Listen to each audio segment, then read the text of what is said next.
بسم اللہ الرحمن الرحیم۔ اللہم صلی علی محمد وعلی محمد۔ محترم ناظرین، عباسی خلیفہ عبد الملک بن مروان کی زندگی کے آخری سالوں میں ایک دانشور اس کے دربار میں آیا اور کہنے لگا، اے خلیفہ، میں کچھ عقائد و نظریات لے کر تمہارے پاس آیا۔ تم اپنے بہترین اور عالم و فاضل لوگوں کو بلاؤ، وہ میرے ساتھ مناظرہ کریں۔ اگر وہ مجھے شکست دے دے تو میں تمہارے دینی عقائد تسلیم کر لوں گا، اور اگر وہ مجھے شکست نہ دے سکے تو پھر تمہیں اپنی ساری اسلامی سلطنت میں میرے عقائد کو رائج کرنا پڑے گا۔ خلیفہ نے اس کی شرط کو تسلیم کر لیا اور پورے ملک سے عالموں اور محدثین کو جمع کر لیا۔ جو عالم بھی اس دانشور سے مناظرہ کرتا وہ چند ہی لمحوں میں اسے لاجواب کر دیتا۔ خلیفہ بہت پریشان ہوا۔ اس نے دیگر اسلامی ریاستوں سے عالموں کو بلایا اور اس دانشور سے مناظرہ کرنے کو کہا، حتیٰ کہ ایک ایک کر کے سبھی عالم اس دانشور کے علم کے سامنے اپنی شکست تسلیم کرتے گئے۔ اب خلیفہ، جو کہ خاندان رسول کا سخت مخالف تھا، کے پاس اس کے سوا کوئی چارہ نہ رہا کہ وہ مدینہ میں امام زین العابدین علیہ السلام کے پاس پیغام بھیجے۔ اس نے مجبور ہو کر ایک خط شام سے مدینہ روانہ کیا۔ خط میں لکھا تھا، اے فرزند رسول، آپ کے نانا محمد مصطفیٰ کا دین سخت خطرے میں ہے۔ ایک دانشور نے میرے سینکڑوں علماء کو شکست سے دوچار کر دیا ہے۔ آپ فوراً پہنچیں اور اس سے مناظرہ کریں، ورنہ طے شدہ شرط کے مطابق مجھے پوری اسلامی سلطنت میں اس کے عقائد و نظریات رائج کرنا پڑیں گے۔ اس وقت امام زین العابدین کی عمر مبارکہ تقریباً 55 برس کے قریب تھی، اور آپ کے بیٹے اور نائب حضرت امام محمد باقر علیہ السلام کی عمر مبارکہ 30 سال تھی۔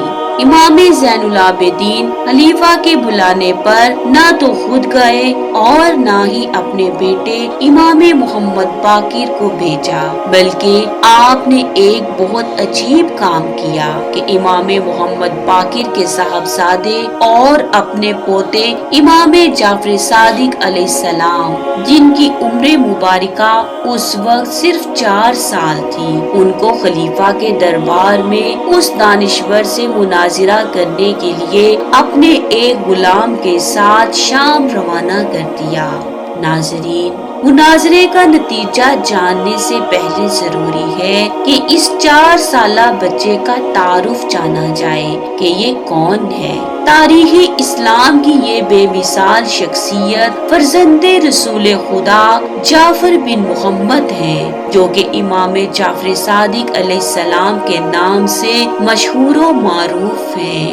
آپ کی ولادت باسعادت مدینہ میں 17 ربیع الاول سن 80 ہجری کو امام محمد باقر علیہ السلام کے گھر میں ہوئی، یعنی جناب رسول خدا صلی اللہ علیہ وآلہ وسلم کے وصال کے 72 سال کے بعد آپ اس دنیا میں تشریف لائے۔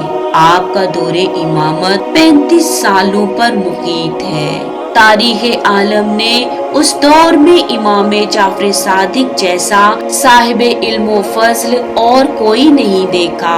مالک بن انس، جو مالکی مسلک کے امام ہیں، وہ کہتے ہیں، اس زمانے کی آنکھوں نے نہیں دیکھا اور اس کے کانوں نے نہیں سنا، اور نہ کسی کے خیال میں ہی گزرا کہ کوئی شخص امام جعفر صادق کے علم و فضل سے بڑھ کر ہو۔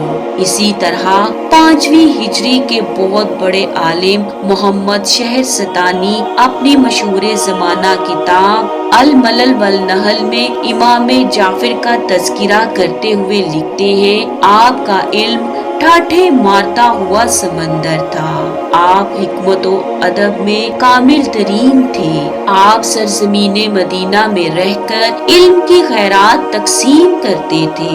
معروف عالم ابو عثمان جاحظ جو کہ 160 ہجری میں پیدا ہوئے تھے اور 200 سے زائد عظیم کتب کے مصنف تھے، وہ آپ کے بارے میں کہتے تھے کہ امام جعفر صادق علیہ السلام نے پوری دنیا کو علم و دانش اور معرفت و حکمت سے پر کر دیا ہے۔ کتب میں درج ہے کہ امام ابو حنیفہ اور سفیان ثوری کا شمار امام علیہ السلام کے شاگردان خاص میں سے ہوتا ہے۔ سفیان ثوری بہت بڑے فقیہ اور صوفی ہو کر گزرے ہیں۔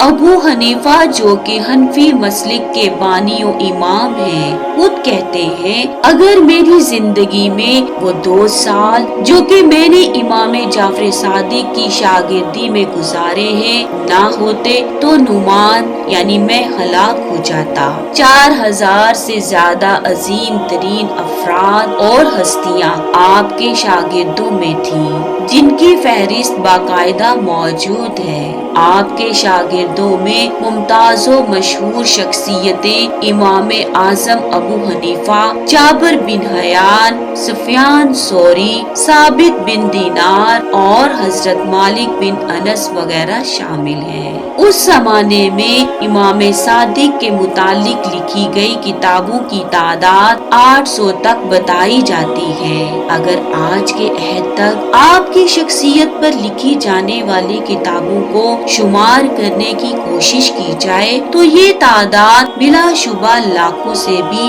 زیادہ ہوگی۔ امام جعفر صادق واحد ایسی ہستی ہے جن کو ہر مسلک و مذہب اور فقہ میں نہایت عزت و احترام کی نگاہ سے دیکھا جاتا ہے۔ مالک بن انس کہتے ہیں میں جب بھی فرزند رسول حضرت امام جعفر صادق علیہ السلام کی خدمت میں حاضر ہوتا تو آپ کو ہمیشہ اور ہر وقت ہنستا مسکراتا ہوا پاتا۔ آپ کے ہونٹوں پر ہمیشہ مسکراہٹ کے پھول کھلے ہوتے تھے۔ ایسا ہی خود رسول اللہ کے بارے میں کہا جاتا ہے۔ انس بن مالک مزید کہتے ہیں آپ کی ایک عادت یہ تھی کہ جب آپ کے سامنے پیغمبر اسلام کا نام مبارک لیا جاتا تو آپ کے چہرے کا رنگ یکسر بدل جاتا۔ میں اکثر اوقات امام علیہ السلام کے پاس آتا رہتا تھا۔ آپ اپنے زمانے کے عابد و زاہد انسان تھے۔ تقوی و پرہیزگاری اور راست بازی میں آپ کا کوئی ثانی نہیں تھا۔ ویڈیو کا دوسرا حصہ کل پیش کیا جائے گا۔ اللہم صلی علی محمد و آل محمد۔